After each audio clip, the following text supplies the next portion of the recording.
함께 하시기를 바랍니다. 주님께서 함께 하시기를 바랍니다. 요즘 육아를 하면서 아이가 정말 빨리 큰다는 것을 실감하게 됩니다. 2주 전쯤인가 저희 가족이 이제 수원 스타필드를 한번 다녀왔는데요.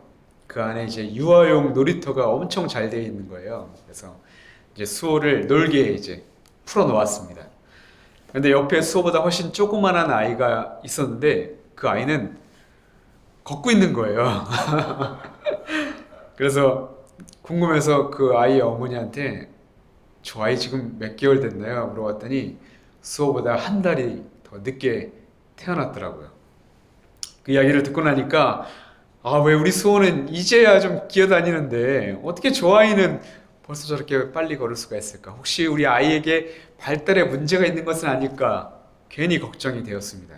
그런데 지난주 금요일부터 갑자기 수호가 소파를 붙잡고 일어서기 시작하더니 이제는 붙잡을 것만 앞에 있으면 다 붙잡고 일어서기 시작하는 것이었습니다. 그것도 하루 종일 서 있습니다. 정말 누워있는 것보다 또 기어다니는 것보다 이제는 서는 것이 더 좋은가 봅니다.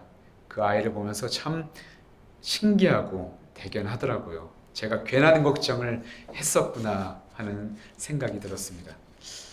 이렇게 하루가 다르게 수호가 커가는 모습을 보면서 저와 제 아내가 기뻐하는 것처럼 내가 어렸을 때 우리 어머니 아버지가 내가 커가는 모습을 보면서 정말 기뻐하셨겠구나. 우리 전사님 느끼시잖아요. 손주들을 키우면서 정말 빨리 크고 예쁘게 크는 모습들을 보면서 참 부모의 마음을 헤아려 보게 됩니다. 이것은 우리를 보시는 하나님 아버지의 마음도 마찬가지겠죠. 하나님도 자녀인 우리가 믿음이 조금씩 성장하는 것을 보면 정말 기뻐하시겠구나 라는 생각을 하게 됩니다.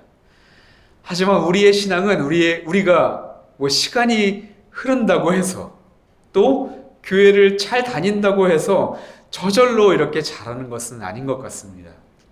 말씀과 기도를 통해 매일 주님과 교제하고 또 우리의 삶 속에 동행하시는 하나님의 숨결을 매 순간 느끼며 그리고 고난과 시련을 통해 우리의 믿음을 다듬으시는 하나님의 손길을 경험했을 때 그렇게 조금씩 우리의 믿음은 장성한 분량에 이르게 되는 것 같습니다. 오늘 말씀을 보면 성장하지 못하는 신앙, 주님과 가장 가까이 있음에도 불구하고 여전히 주님께 시선을 고정하지 못하고 세상으로 견눈질하는 이들을 발견하게 되는데요. 그렇다면 우리는 어떻게 해야 주님이 기뻐하시는 자녀로 살아갈 수 있는 것인지, 그리고 오늘 말씀을 통해 주님께서는 제자들에게 그리고 지금 우리들에게 무엇을 전해주고 싶으신지 우리가 함께 말씀을 나누며 우리의 눈이 오직 주님만 보이고 주님의 음성만 들려지며 그렇게 주님의 자녀로 훌쩍 성장하는 저와 여러분들 되기를 간절히 바라고 축복합니다. 아멘. 오늘 주님께서 우리에게 주시는 누가복음 9장 28절부터 36절의 말씀은 예수님이 산 위에서 신비스럽게 변화하셨음을 뜻하는 산상변모에 관한 말씀입니다. 오늘 교회력의 그 제목이기도 하죠. 이 말씀은 마태, 마가, 누가복음에 모두 기록되어 있을 정도로 아주 중요한 메시지가 담긴 말씀이라 할 수 있을 것입니다. 전체적인 내용은 이렇습니다. 예수님께서 세 명의 제자 베드로, 야고보, 요한을 데리고 기도하러 어느 산에 오르셨는데 이곳에서 놀라운 일이 벌어지게 된 것입니다. 먼저는 예수님의 용모가 변한 것과 더불어 입고 계시던 옷이 환한 광채를 내기 시작했고 갑자기 구약의 모세와 엘리야가 등장하더니 예수님과 대화를 나누는 그런 장면이 등장합니다. 이때 졸다가 깨어난 베드로가 이 모습이 얼마나 놀랍고 황홀했는지 초막 셋을 짓고 이곳에 머물고 싶다고 요청했으나 예수님은 침묵하실 뿐이었습니다.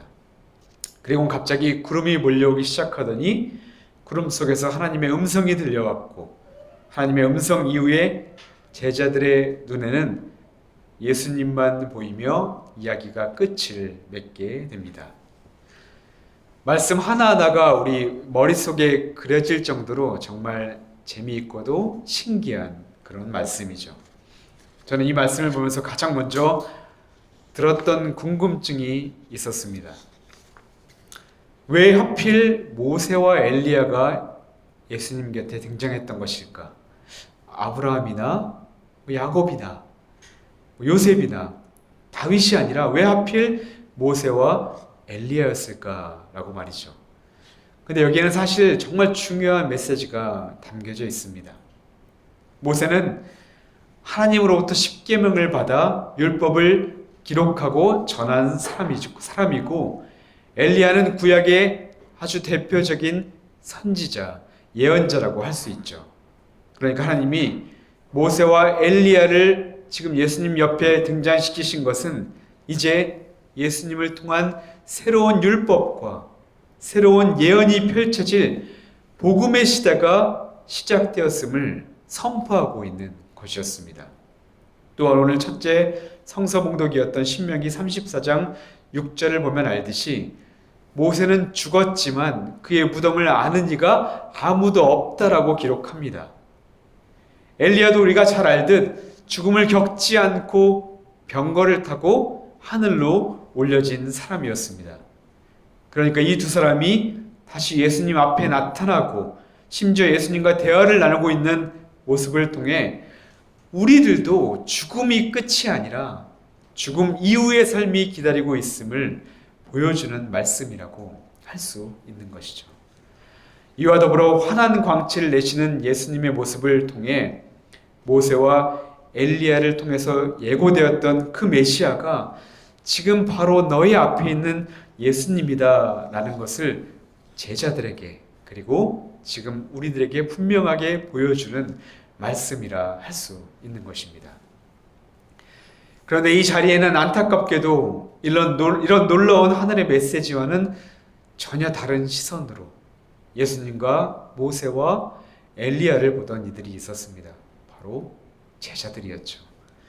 밝게 빛나시는 예수님, 그리고 살아있는 모세와 엘리야를 직접 눈으로 본 제자들은 그 모습에 빠져들 수밖에, 아니 그들의 시선을 빼앗길 수밖에 없었습니다. 그러자 베드로가 갑자기 엉뚱한 제안을 하나 하게 되잖아요. 33절을 보면 주여 우리가 여기 있는 것이 좋사오니 우리가 초막 셋을 짓되 하나는 주를 위하여 하나는 모세를 위하여 하나는 엘리야를 위하여 하사이다. 여러분 베드로가 얼마나 황홀경에 취해 있는지 자기가 살 초막은 짓자는 말도 하지 않은 채 그저 예수님, 모세, 엘리야 그 세 분이 지내는 초막만 짓고 이곳에서 영원히 살자고 여기서 머무는 것이 좋다고 지금 예수님께 요청을 하고 있는 것이었습니다. 그러나 안타까운 것은 지금 베드로는 예수님이 왜 자신을 이곳에 데려왔는지 그리고 그들 앞에서 왜 변화하셨는지 모세와 엘리야와 대화를 나누고 있는 것이 무엇을 의미하는지는 전혀 관심이 없었던 것이죠. 그저 눈에 보이는 신비한 현상에만 빠져 있었던 그는 그리고 그런 신비하고 황홀경에만 시선이 머물러 있었던 그에게 예수님은 그저 침묵할 뿐이었습니다. 그런데 이후 더 놀라운 일이 일어나게 되죠. 베드로의 말이 끝나기가 무섭게 그 자리에 모든 사람들에게 구름이 덮치기 시작합니다. 두려움에 사로잡힌 제자들에게 갑자기 구름 속에서 하나님의 음성이 들려지게 되죠. 35절을 보면 이는 나의 아들 곧 택함을 받은 자니 너희는 그의 말을 들으라. 이 음성을 들은 제자들은 그 자리에 엎드려 두려워 떨게 됩니다. 근데 여러분 여기서 이는 나의 아들 곧 택함을 받은 자니 꼭 어디서 들어본 말씀 같지 않습니까? 이것은 예수님께서 요단강에서 세례를 받으실 때 하나님으로부터 들린 말씀과 흡사한 말씀입니다. 그러니까 이 자리에는 예수가 바로 하나님의 아들이며 죄를 사하시기 위해 내려오신 구주라는 것을 다시 한번 확증해 주는 말씀이라 할 수 있는 것입니다. 그런데 그 다음 이어지는 말씀이 사실 더 중요하게 다가옵니다. 너희는 그의 말을 들으라. 너희는 그의 말을 들으라. 여러분, 하나님께서 예수님의 말을 들으라고 말씀하시는데 도대체 어떤 말씀을 들으라고 하셨던 것이었을까요? 오늘 본문을 유심히 보면 베드로가 깊이 졸다가 듣지 못한 대화 내용이 하나 있었습니다. 그것은 바로 본문 30절, 31절의 말씀이죠. 제가 읽어드리면 문득 두 사람이 예수와 함께 말하니 이는 모세와 엘리야라. 영광 중에 나타나서 장차 예수께서 예루살렘에서 별세하실 것을 말할세. 그렇습니다. 그 대화란 예수님이 예루살렘에서 별세하신다는 것이며 이것이 제자들이 들어야 할 말이라는 그런 하나님의 음성이었죠. 여기서 별세는 헬라어로 엑소더스, 즉 출애굽을 의미하는 단어입니다. 그러니까 예수님의 죽음을 별세, 즉 출애굽이란 단어를 쓰신 이유는 모세와 이스라엘 백성들이 문설주의 어린 양의 피로 죽음에서 건짐받고 출애굽을 경험했듯이 이제 예수님을 통해 시작될 신약의 시대에는 어린 양으로 오신 예수님이 직접 십자가를 지심으로 죄와 사망으로부터 자유하게 되는 새로운 복음의 출애굽, 새로운 구원의 출애굽이 일어나게 될 것이란 것을 우리에게 전해주고 있다는 것이죠. 오늘 본문 말씀의 첫 구절인 28절을 보면 이런 말씀으로 시작합니다. 이 말씀을 하신 후 8일쯤 되어, 여기서 8일 전쯤의 이야기가 바로 누가복음 9장 18절부터 27절의 말씀입니다. 예수님께서 가이사랴 빌립보 지방을 지나가실 때 제자들에게 물었습니다. 사람들이 나를 누구라 하느냐? 20절에서 베드로가 놀라운 고백을 하게 되죠. 하나님의 그리스도이십니다. 이 놀라운 베드로의 고백을 들으시고 예수님이 다시 말씀합니다. 인자가 많은 고난을 받고 장로들과 대제사장들과 서기관들에게 버림받아 죽임을 당하고 제3일에 살아나야 하리라. 그리고 이어서 23절에서 이렇게 말씀합니다. 아무든지 나를 따라오려거든 자기를 부인하고 날마다 제 십자가를 지고 나를 따를 것이니라. 누구든지 제 목숨을 구원하고자 하면 잃을 것이요 누구든지 나를 위하여 제 목숨을 잃으면 구원하리라. 아멘. 다시 말해 예수님의 말씀은 자신은 그리스도이기 때문에 반드시 겪어야 할 일이 있는데 그것은 바로 고난과 죽음을 당하는 일이요 그 다음 3일 후에 다시 살아난다는 것이었습니다. 그리고 이런 자신을 따라 구원의 소망을 가지고 너희들도 각자 자기의 십자가를 지고 나를 따라오라고 말씀하셨던 것이죠. 그렇습니다. 오늘 산 위에서 하나님께서 제자들에게 들으라고 하셨던 그 말씀, 그리고 지금 우리가 들어야 할 말씀이 바로 이것입니다.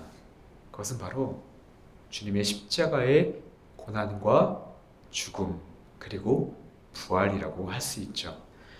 하나님은 오늘 산상변모의 사건을 통하여 비록 자신이 지게 될 십자가가 고난의 십자가, 죽음의 십자가지만 그것으로 끝나는 것이 아니라 지금 밝게 빛나는 나의 모습처럼 너희들도 다시 부활하여 영광의 십자가로 바뀌게 될 것을 바로 몸소 증거하셨던 것이었습니다. 그러니 비록 너희들 앞에 고난의 죽음과 십자가가 기다린다 할지라도 절대로 실망하지 말고 의심하지 말고 소망을 품고 자신을 따를 것을 요청하셨던 것이죠.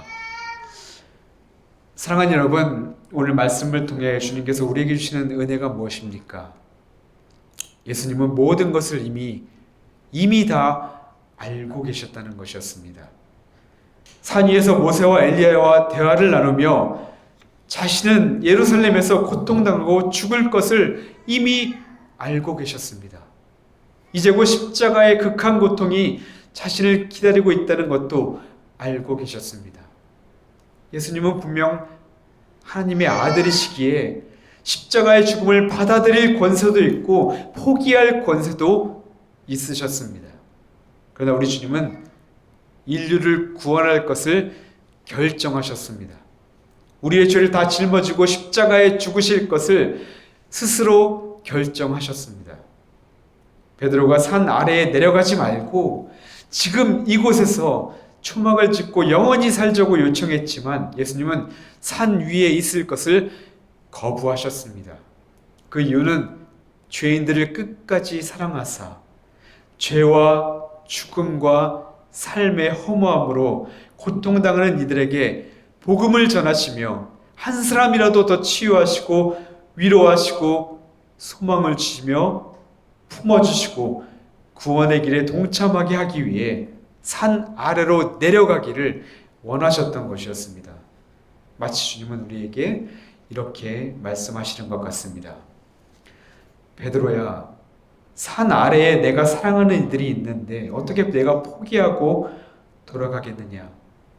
함께 산 아래로 내려가자.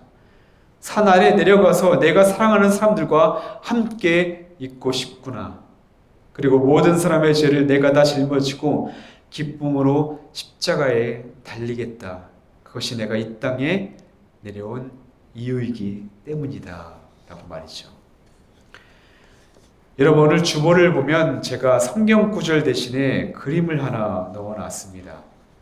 라파엘로의 변화산의 그리스도라는 그림인데 이 원작이 로마 바티칸에 전시되어 있죠.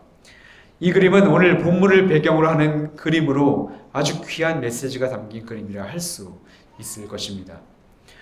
윗부분을 보면 산에서 환하게 변하신 예수님이 계시고 그 양옆에는 모세와 엘리야가 있습니다.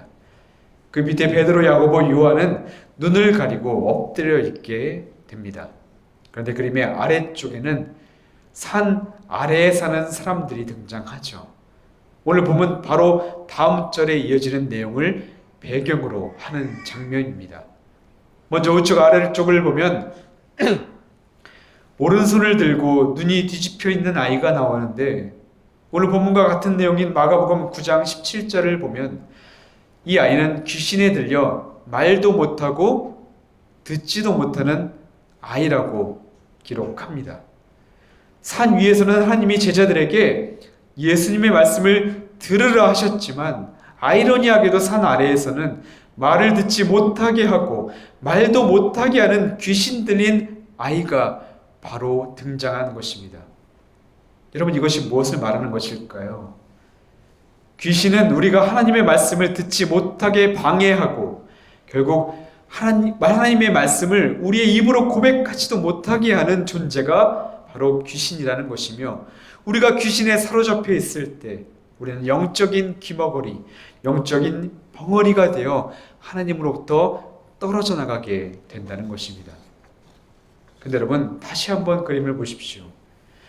지금 산 아래에 있는 사람들의 시선이 모두 어디를 향해 있습니까? 하늘을 보는 이가 한 명도 없고 모두 땅을 보고 있습니다.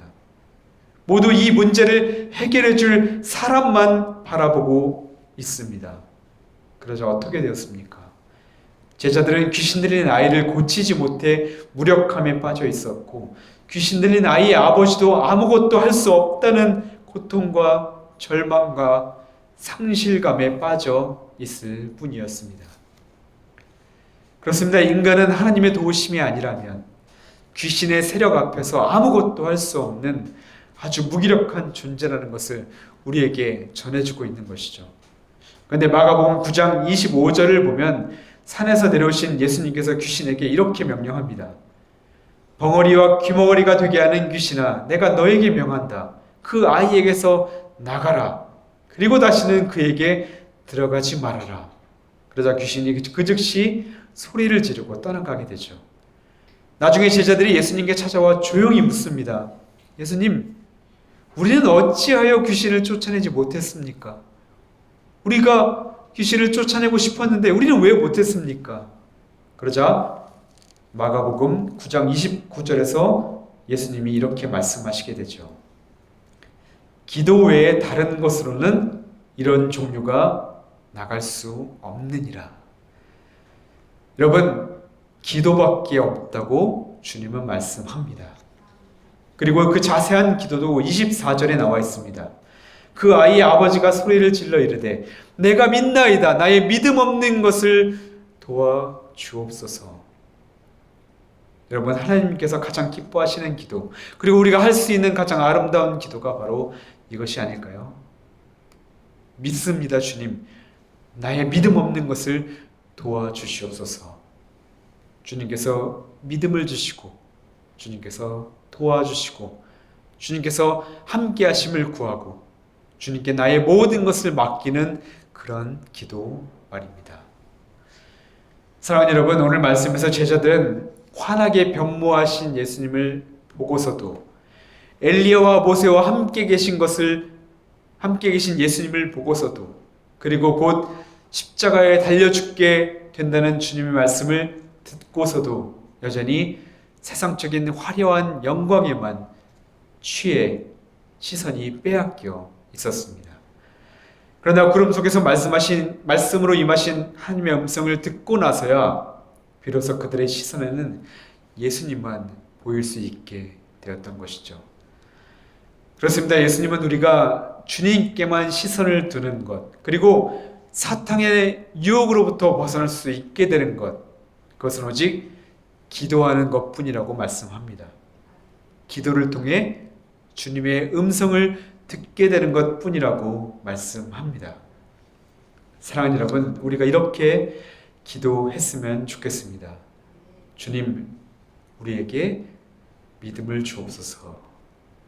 이렇게 기도할 때 내가 너를 위해서 이 땅에 왔고 내가 너를 위해 십자가를 졌다는 주님의 음성이 들려지고, 우리가 기도할 때 세상이 아니라 오직 주님만 보이게 되며, 우리가 기도할 때 우리의 믿음을 연약하게 하고 주님의 말씀을 듣지 못하게 방해하는 모든 사탄의 유혹으로부터 벗어나 기쁨으로 주님을 따라가는 저와 여러분이 되기를 간절히 바라고 축복합니다.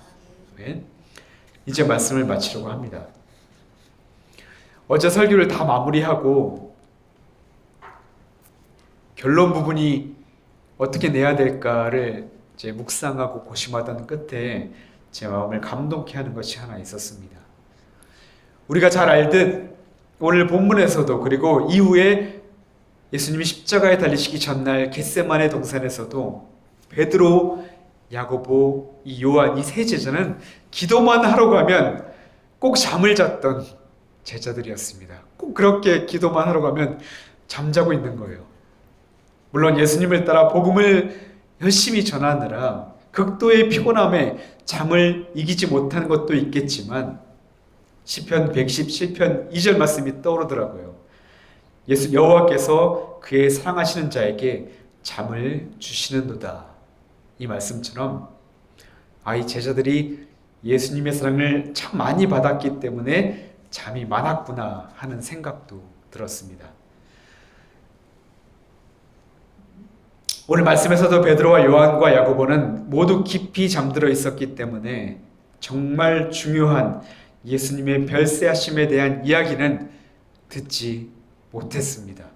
그러나 예수님은 제자들을 향해 얘들아, 이렇게 중요한 이야기를 하는 이때에 왜 졸고 있느냐? 내가 너희를 괜히 여기에 데리고 왔다. 너는 여전히, 베드로야, 너는 여전히 초막 짓자는 이야기만 나에게 하고 있느냐? 이렇게 꾸짖지 않으셨습니다. 성경에는 기록되어 있지 않지만 산 위에 머물렀던 하루 동안 아마 예수님은 제자들을 따스히 감싸 안아주시며 제자들이 조는 동안에 우리가 지금 무슨 대화를 나누었는지 다시 한번 친절하게 설명해 주었을 것이란 확신이 들었습니다. 예수님이 늘 그러셨듯이 말입니다. 사랑하는 여러분, 저는 우리의 허물과 약점과 연약함마저도 사랑으로 품어주시는 주님이 참 좋습니다.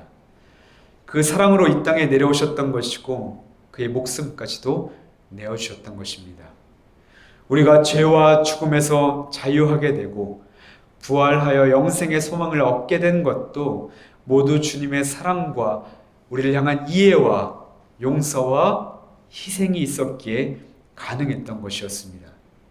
바라기는 우리의 영의 눈이 주님께만 고정되기를 소망하며 또한 우리의 영의 귀가 오직 주님의 음성에만 반응하기를 소망합니다.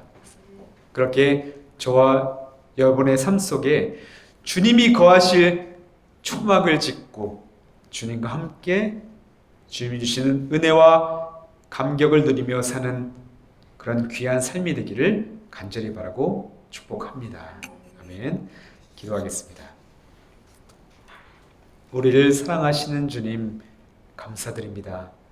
우리의 연약함에도 불구하고 우리의 무지함에도 불구하고 주님은 우리를 포기하지 않으시고 십자가를 기꺼이 짊어지시고 우리에게 영생의 소망을 주신 주님, 죄와 죽음에서 자유하게 하신 주님, 그 은혜와 사랑에 감사드립니다.